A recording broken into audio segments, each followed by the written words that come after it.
আমার গলার শেষ লাইনের ঠান্ডা সুরটা সায়নের মেরুদণ্ড বেয়ে একটা হিমশীতল স্রোত বয়ে দিল। ও একটা কথাও বলতে পারল না, শুধু মাথা নাড়ল।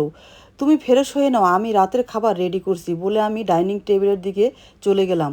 সায়ান তো যখন ওয়াশরুমে ঢুকলো, আমি তখন আমার মোবাইলটা বের করলাম। আমার কলেজের বড় ভাই পারভেজ ভাই এখন সুপ্রিম কোর্টের একজন নামকরা ফ্যামিলি লয়ার। আমি ওনাকে একটা মেসেজ পাঠালাম, পারভেজ ভাই, একটা আর্জেন্ট ডিভোর্স আর চাইল্ড কাস্টডির কেস আছে আমার নিজের, কাল সকালে আপনার চেম্বারে আসছি। ওপাশ থেকে সাথে সাথেই রিপ্লাই এলো, অবশ্যই আফরা, সব ডকুমেন্টস নিয়ে চলে এসো। ডকুমেন্টস বলতে সায়নের ব্যাংক অ্যাকাউন্ট, আমাদের যৌথ সম্পত্তি আর ওই ধানমন্ডির ফ্ল্যাটের ডিট, সব কিছু আমার লাগবে। সায়ন ভেবেছে ও দুই নৌকায় পা দিয়ে রাজার মতো বাঁচবে, কিন্তু ও জানে না ও যে বাড়িটা এখন দাঁড়িয়ে আছে, যে সন্তানকে ও ভালোবাসার নাটক দেখাচ্ছে, তার কিচ্ছু আর ওর থাকবে না। আমি ডাইনিং টেবিলে খাবার সাজাতে সাজাতে মনে মনে বললাম, সায়ান, তুমি আজ রাতে আফরিনকে ফোন করার সাহস পাবে না, কারণ তুমি ভয় পাচ্ছ। ওপাশে হয়তো আমি ওত পেতে আছি, আবার তুমি আমাকেও কিছু বলতে পারছো না। এই না বলা ভয়ের খাঁচায় বন্দি হয়ে তুমি আজ সারা রাত ছটফট করবে। খেলাটা কেবল শুরু হলো।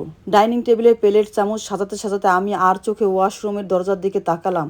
সায়ান ভিতরে গিয়ে পানির কলটা ছেড়ে দিয়ে চুপচাপ দাঁড়িয়ে আছে। ও ভাবছে কলের শব্দের আড়ালে ওর ভেতরের অস্থিরতা ঢাকা পড়ে যাবে, কিন্তু ও জানে না ওর মনের প্রতিটি কম্পন আমি টের পাচ্ছি।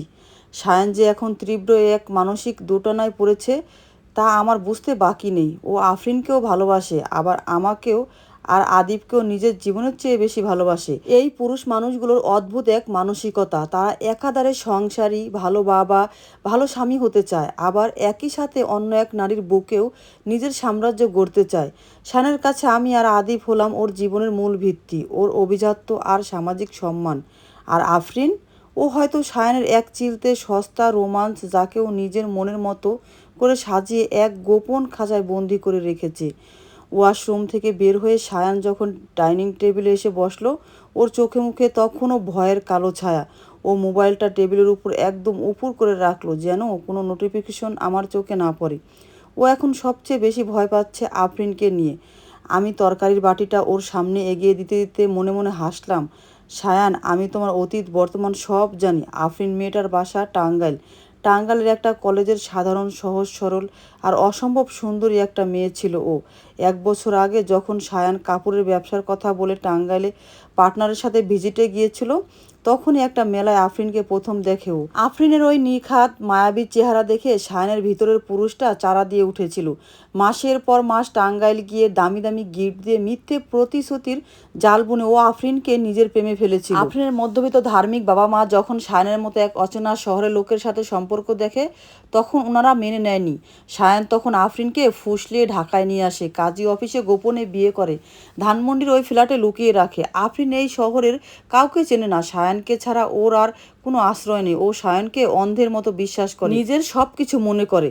আজ সায়নের হাত পা কাঁপার মূল কারণ এটাই। ও ভালো করেই জানে আমি তো একজন প্রতিষ্ঠিত ডাক্তার, মানসিকভাবে শক্ত, কোনো মতো নিজেকে সামলে নিতে পারবো। কিন্তু আফরিন, ও যদি জানতে পারে যে সায়ান আসলে বিবাহিত, ওর একটা 6 বছরের সন্তান আছে, আর ও যাকে নিজের একমাত্র আশ্রয় ভেবেছিল সে আসলে একটা আস্ত প্রতারক, তবে 4 মাসের অন্তঃসত্ত্বা মেয়েটা এই চরম সত্যটা সহ করতে পারবে না। হয়তো ও কোনো ভুল সিদ্ধান্ত নিয়ে বসবে, যা সায়নের পক্ষে মেনে নেওয়া সম্ভব না। সায়ন এখন 2 দিক বাঁচানোর জন্য মরিয়া হয়ে উঠেছে। খাও সায়ন, মাছটা তোমার পছন্দের, আমি খুব নরম গলায় বললাম। সায়ন ভাতের প্লেটে হাত দিয়েও নাড়াচাড়া করছিল। ও জোর করে এক লোকমা মুখে দিয়ে বলল, খুব ভালো হয়েছে। আচ্ছা আফরা, আদিব ঘুমিয়ে পড়েছে?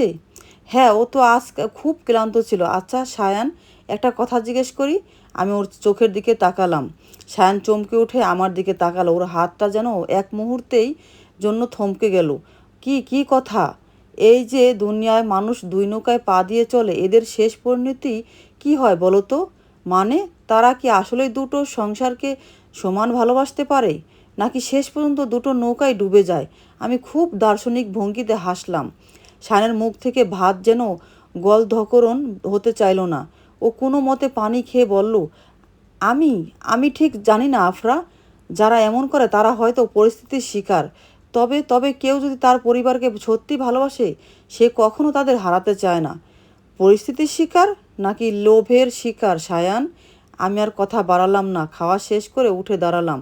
সায়ান টেবিল থেকে মোবাইলটা হাতে নিয়ে গুটি গুটি পায়ে বারান্দার দিকে চলে গেল। আমি নিশ্চিত এখন আফরিনকে টেক্সট করার চেষ্টা করবে, যাতে আফরিন ভুলও আমার দেওয়া নম্বরে কোনো উল্টাপাল্টা মেসেজ বা ফোন না করে। ও আফরিনকে বলবে, আজ ডক্টর ম্যাডামের সামনে আমি খুব নার্ভাস ছিলাম, তুমি ওনাকে আর ফোন দিও না।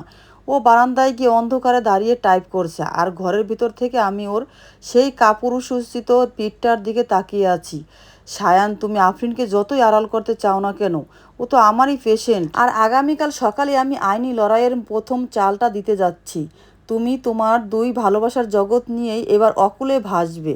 সকালে ঘুম থেকে উঠেই আমি আমার পরিকল্পনা অনুযায়ী কাজ শুরু করে দিলাম। আদিবকে মায়ের বাসায় রেখে আমি সোজা চলে গেলাম সুপ্রিম কোর্টের নামী ফ্যামিলি লয়ার পারভেজ ভাইয়ের চেম্বারে। আমার জীবনের এই কালো অধ্যায়টা আইনি সমাধানের জন্য ওনার পরামর্শ নেওয়া খুবই জরুরি ছিল। পারভেজ ভাই সায়নের ব্যাংক অ্যাকাউন্ট, আমাদের যৌথ ফ্ল্যাট আর ধানমন্ডির ওই ফ্ল্যাটের ডকুমেন্টসগুলো। গল্পের 6 ও 7 পর্ব দেওয়া হলো, খুব শীঘ্রই 8 পর্ব পোস্ট করা হবে। পেজটি ফলো করে ছোট্ট একটা কমেন্ট করবেন। ধন্যবাদ সবাইকে।